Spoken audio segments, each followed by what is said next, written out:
Welcome to the deep dive. Today, we're diving into some fascinating academic excerpts about the sociocultural approach to education. And get this, it's specifically about PE. Wow. I know, right? Who knew gym class could be so complex? Yeah. We're going to explore how this approach goes way beyond like push-ups and sprints, Yeah. really impacts learning well-being and even how communities get involved. So buckle up because things are about to get interesting. It's true. The sociocultural approach to education recognizes that we're not just physical beings. Yeah. We're complex individuals with interconnected physical, social, emotional, mental, and even spiritual dimensions. Right. And all of those things influence how we learn and experience the world, especially in a school setting. Okay, I'm intrigued, but I need a little bit more to really grasp this. Can you break down what this approach actually means, like in practice? Okay, well, think back to your own PE classes. All right. Many of us experience that very traditional approach, Yeah. really focused on drilling fitness tests and maybe even military-style training. But the sociocultural approach challenges that body as object mentality. Okay. It recognizes the influence of social dynamics, cultural norms, and personal experiences on how we engage with physical activity. So instead of just like focusing on how fast someone can run or, how many sit-ups they can do, Right. this approach considers their social interactions, their emotional responses to competition, and even the cultural significance of the activity they're doing. Precisely. Imagine two students learning to play basketball, for example. Okay. One student comes from a culture where teamwork and collaboration are highly valued, while the other student comes from a culture that emphasizes individual achievement and competition. Right. Their cultural backgrounds are going to inevitably shape their approach to the game, how they interact with their teammates, and even how they perceive success and failure. Wow. That's fascinating. I never really thought about it that way before. It seems like this approach acknowledges the individuality of each student and how their unique background shapes their learning experience. It certainly does. And what's really interesting is that this shift towards a more sociocultural approach is reflected in real-world policy. Oh, interesting. Our source material, which focuses on Australia's education system, Okay. highlights how curriculum has been evolving to reflect this broader perspective. That's really interesting. So Australia is actually putting this into practice. Tell me more about how this shift came about. Well, according to our sources, the adoption of this approach was a gradual process. Okay. It emerged in response to a perceived crisis in traditional PE. Interesting.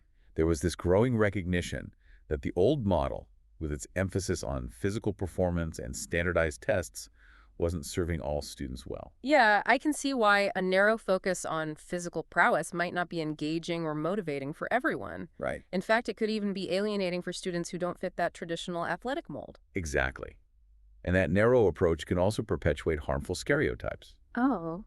Think about the gender divide we often see in traditional PE classes, with boys being encouraged to participate in competitive sports while girls are steered towards dance or gymnastics. Right. The sociocultural approach encourages educators to challenge these norms and provide a wider range of activities that cater to diverse interests and abilities. This is making me rethink my entire concept of PE. So what would this look like in an actual classroom? Can you paint a picture for our listeners? Imagine a PE class where instead of just focusing on traditional sports, the teacher incorporates activities like yoga dance, martial arts, or even outdoor adventure challenges. The focus is on inclusivity, creativity, and personal growth. Yeah. Students are encouraged to explore movement in ways that are meaningful to them, to collaborate with their peers, and to develop a positive relationship with their bodies. I love that. It sounds so much more engaging and empowering than the PE classes I remember. It is. And this idea extends beyond just the PE class itself. Okay. The sociocultural approach encourages a whole school approach to health and well-being. Okay. This means that the entire school environment, from the curriculum to the social interactions to the physical space itself, Right. should be designed to support student well-being. So it's like a ripple effect, right? Yes. It starts in the classroom, but it expands outwards to involve the entire school community. You got it. And a key aspect of this approach is the recognition that schools don't exist in isolation. They're part of a larger community. Right. And that community has valuable resources that can enrich the learning experience. Yeah. This leads us to the concept of community partnerships and a strengths-based approach, Okay. which I think is worth exploring further. Okay. Let's dive into that. I'm curious to learn more about how schools and communities can work together to create a more supportive and enriching environment for students. Yeah. So you mentioned community partnerships and a strengths-based approach. Right. What exactly does that mean in the context of education? It's about recognizing and building on the strengths and resources that already exist within individuals and communities. Instead of just focusing on what's lacking or what needs to be fixed, we look for the positive attributes, the talents and assets that are already present. I like that. It's a more optimistic and empowering way to approach education. Right. But how does this actually translate into actions? How can schools really leverage those community strengths? There are so many possibilities. Think about it. A school might partner with local artists to offer creative movement workshops. Okay. Or they could collaborate with community gardens to incorporate nutrition education into the curriculum. Right. They could even team up with senior centers to create intergenerational physical activity programs, Wow. benefiting both the students and the seniors. Those are fantastic examples. It's about seeing the community as an extension of the classroom Exactly. and tapping into that diverse range of expertise and resources that are available. But does this approach actually make a difference? Is there evidence to support the idea that community partnerships really enhance student well-being? Absolutely. Our sources highlight research findings that show the positive impact of community involvement on student outcomes. Okay. Studies have shown that students who participate in programs that involve community partnerships tend to have higher levels of engagement, Interesting. improve social skills, and a greater sense of belonging. That's really encouraging. It seems like this collaborative approach has the potential to create a more supportive and enriching environment for everyone involved. It really does. Yeah. And this idea of collaboration extends beyond just the local level. Okay. Our sources point to the growing global recognition of the importance of a holistic approach to education and well-being. In fact, UNESCO has a strategy on education for better health and well-being, which emphasizes this very connection. So it's not just a few schools or communities experimenting with this approach. It's becoming like a global movement. That's exciting.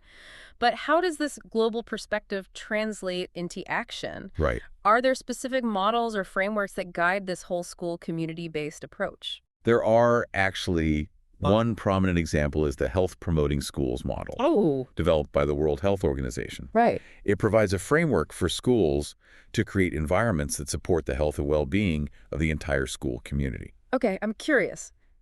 What does this framework actually involve? What are the key elements that make a school a health-promoting school? It focuses on three interconnected areas. Okay. First, you have the curriculum, teaching and learning, Right. making sure that what's being taught and how it's being taught promotes health and well-being. Mm-hmm. Then there's the school's ethos and environment, Okay. creating a culture and physical space that supports well-being. Right. And finally, it emphasizes partnerships and services, Okay. collaborating with families, communities, and external organizations to provide a comprehensive network of support. It sounds very comprehensive, addressing like the whole ecosystem of the school. Yes. And those three elements seem to connect directly back to the elements of quality PE we discussed earlier. Inclusivity, diverse activities, and a focus on personal growth. Exactly. It all ties together.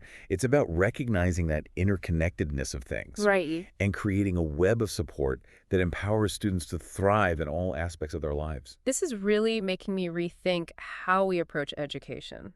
Instead of seeing schools as these isolated institutions focused solely on academics, we're starting to understand them as integral parts of a larger community, working collaboratively to support the whole child. It's a powerful shift in perspective. And what's fascinating is that this movement towards a more holistic and collaborative approach is happening all over the world. Wow. There's a growing awareness that education must address not just academic achievement, but also the physical, social, emotional, and mental well-being of students. It's inspiring to see how these ideas are gaining traction globally. But what about the practicalities? What does this shift actually look like on the ground? Can you give us some examples of how the socio-cultural approach and whole school initiatives are being implemented in different countries? Absolutely.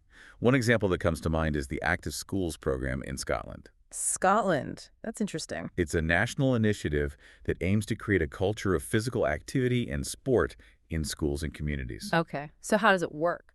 Well, the program provides funding and support for schools to develop their own action plans based on their local needs and resources. So it's not like a one-size-fits-all approach. Exactly. Each school has the flexibility to tailor the program to their unique context.